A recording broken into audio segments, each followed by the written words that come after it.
Hello, Meoni here. Welcome back to another video featuring more 7.3 goodness. Today we're talking about group pose. Gpose settings have been adjusted and added to in 7.3 patch on the 5th of August. And one of the biggest things is the portrait mode. So first of all, what exactly is portrait mode? Well, it effectively allows you to have your pictures taken vertically, so you can take vertical pictures, portrait pictures, so you can preview what it will look like, and the portrait mode will actually rotate the image full screen with all of it in full resolution for you to take a picture. And then what you would do outside of the game is you would rotate that image back 90 degrees, obviously either left or right depending on how you've positioned a picture, and then that's ready to post on social media or various websites like the Eorzea Collection Glamour website, things like that, where it's basically already the correct resolution. And yeah, it gives you a better effect without having to manually go through and try and crop things outside of the game. So it's a nice quick way of going, let's just crop an image around my character. I want to share this glamour. It looks cool. There we go. As easy as that. That is the main reason for its existence. Of course, if you combine that with your roll angle of your camera shot, let's say we put that to 90 degrees rolled, we could also have ourselves a landscape shot, although it rotated the wrong way. Let's see, is it minus? It's minus 90, right? There we go. So if you wanted to take a landscape shot or whatever, slightly zoomed in. So there's lots of different things you can do with this. But the main point is for you to basically crop an image, rotate that outside of a game after taking the screenshot, and then not have to faff around on social media and things. It just cuts down the amount of time outside of a game that you have to do things, which is a really nice quality of life change. The next thing that they've added is chromatic aberration, which is obviously a feature. The best way to describe this would be putting on 3D glasses. It essentially halos a lot of the light in the picture. For example, look at those books in the background. So that's what they look like there. Full chromatic aberration. They're a bit blurry, but like they're almost like in two places at once. That's how that works. So if you want that kind of like 3D image style thing, you can totally do that now. It basically makes a halo where it's overlaying two of the same image, right? That's also on a slider. That is also a really, really important feature they didn't really talk about enough during the 88th letter from a producer live. They mentioned how that we have color filters now with filter intensity. So your color filters, obviously there's no new ones, unfortunately. I was kind of hoping there would be. So you've got your sepia tone, etc. But now you have the filter intensity slider. So default before this in pre 7.3, you would have everything maxed out. So going through all of these different effects, they would always be on their maximum setting, right? But now we have the slider where we can dip things down. So even a black and white photo, we can let some color through. The most important thing for me is probably the brightness settings, because I like a lot more saturation and contrast in my pictures. Normally I would have to use a reshade or something like that, or NVIDIA's built-in tool. For example, if you still don't know about this, if you have an NVIDIA graphics card, it is totally legitimate and within the materials license to press Alt F3 and bring up a menu, and that way you can obviously list up lots of different filters and stuff. This is in conjunction with Square Enix and NVIDIA, so you can make the most of these settings at the very least. And of course, you've got reshade as well. But the less time we spend using those third-party things, even if they are allowed, the better, right? So this intensity thing is going to be a godsend for me. Instead of having a flat image, you can add a little bit more color to like the brightness of those things, rather than having, it on maximum or having to go down to the other setting. So yeah, there's some really nice things here. It's a quality of life thing, but it's also going to make for better pictures. Gpose is definitely becoming one of the best photo modes in video games. I wish more photo modes in video games had more sliders and more features like this. It is incredibly good. It's a good feeling to be able to go, right, that's a cool picture. Let's add some brightness to that, just a touch there, and then go, right, crop that. Is that good? Portrait mode, take the picture, upload it. You know what I mean? It's great. it is really, really great. I'm really happy with this. Another thing as well is that if you go into the sticker menu, which is in screen settings, we have new stickers in the form of cosmic exploration. I checked the other modes. They don't appear to have anything new. We've got a pixel laporit. As you can see, we've got planets, we've got love hearts, we've got musical notes, we've got laporit neons. Really, really cool, actually, carrots and stuff. So if you want some neon flair to your pictures, you totally can do now.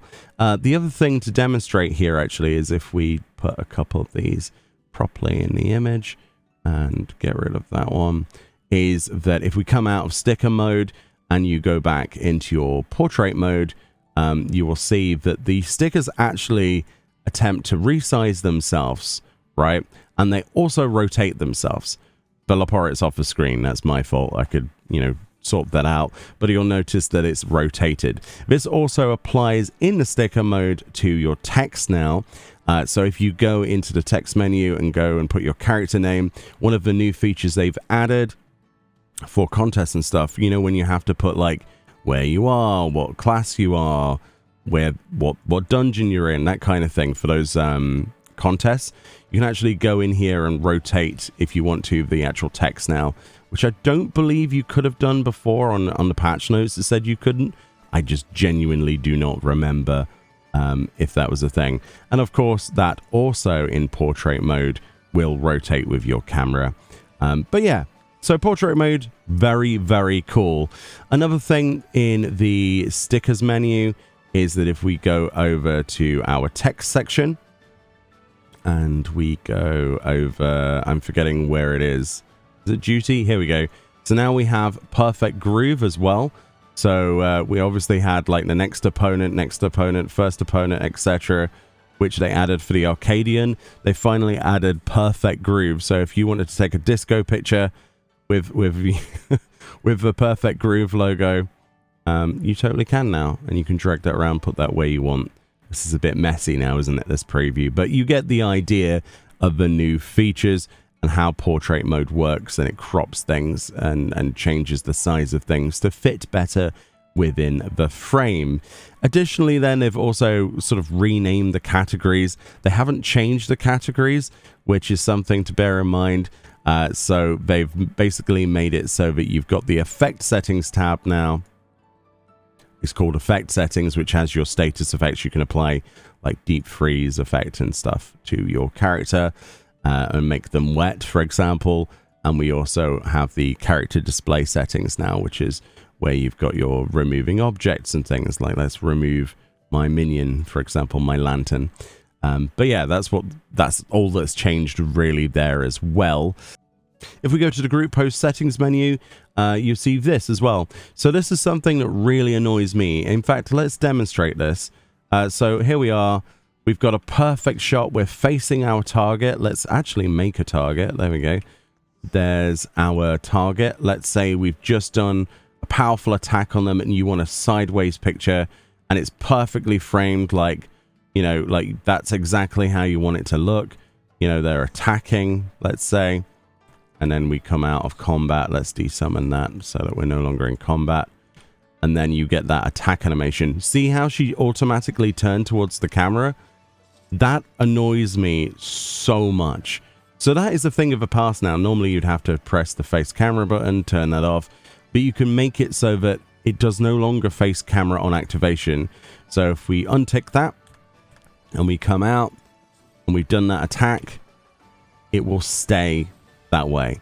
And that's how I prefer it. It's a nice little feature. I don't know, you might like it facing the camera on activation. Personally, I find it quite irritating, even if it is just as simple as, pressing a button. Less button presses, the better, right? Lazy mode enabled. Additionally, as well as you've got the ability to turn on and off the feature that was added in 7.1. So this determines whether the camera tilt and pan movements follow the screen orientation or remain fixed when a camera is roll rotated. So you can actually toggle that on and off if you didn't want that. So that's another thing as well. The portrait mode settings, we can change if it rotates left or right, depending on your own interest. And yeah, it's pretty good, actually. Pretty good. I like the fact that we can toggle that off, though. Nice quality of life feature. Let's talk about the new frame that's been added, which is the new patch logo for Promise of Tomorrow. If you were looking for Seekers of Eternity, it has been removed, and now we have that one. So it's always nice to have this. Also, bear in mind, this also is affected by portrait mode. So as you can see, for whatever reason, it rotates it on its side in portrait mode, which is really kind of annoying. It'd be cool if we had the ability to, you know, click on the frame and rotate it, but there are no frame rotation buttons, which is very unfortunate. But yeah, that's a thing as well that was added. And finally, if we come out of group pose and go in the system configuration menu, one last feature was added for depth of field. Is that if we go down to the bottom of here, you'll see the enable depth of field button. Essentially, this you know, creates blurred effect for objects and scenery beyond the camera's point of focus. Obviously, you can turn this off and on depending if you want that blurred background or not, or objects to focus in your cutscenes. And this also affects group pose. But if you disable it here for the cutscenes, it does not affect group pose anymore. You can still use it. Prior to 7.3, if you turn this off, for example, if I don't want depth of field in my cutscenes, you know, as I'm going through the MSQ, I wouldn't be able to use it properly in group pose. Now that the two of them are separated. So that's something to bear in mind as well. Some nice changes. Honestly, group pose is great. The only thing that I personally want on group pose more than anything else, and they could put it in the effect settings or up here, stop time and weather, there needs to be a toggle time and weather button so we can change between day and night and different weather conditions. I'm not sure if that's something they can do, but it's high on my list of wants and needs. If they had that, this feature would nearly be the best screenshot mode, photo mode in any video game. Honestly, time of day, time of weather, I would be sold completely. But, you know, hopefully we get that in the future. I'm sure it's within the capabilities of the game, right? It has to be. Hopefully, fingers crossed. But for now, those are the features and additions. And yeah, you can take some cool pictures or some terrible pictures like that one. Let me know if you've used these features yet, what you think about the group pose additions, what you would like to see next. And hopefully it's also, you agree with me with the time of day stuff as well and weather. That would be sick. And I'll see you all next time. Bye-bye.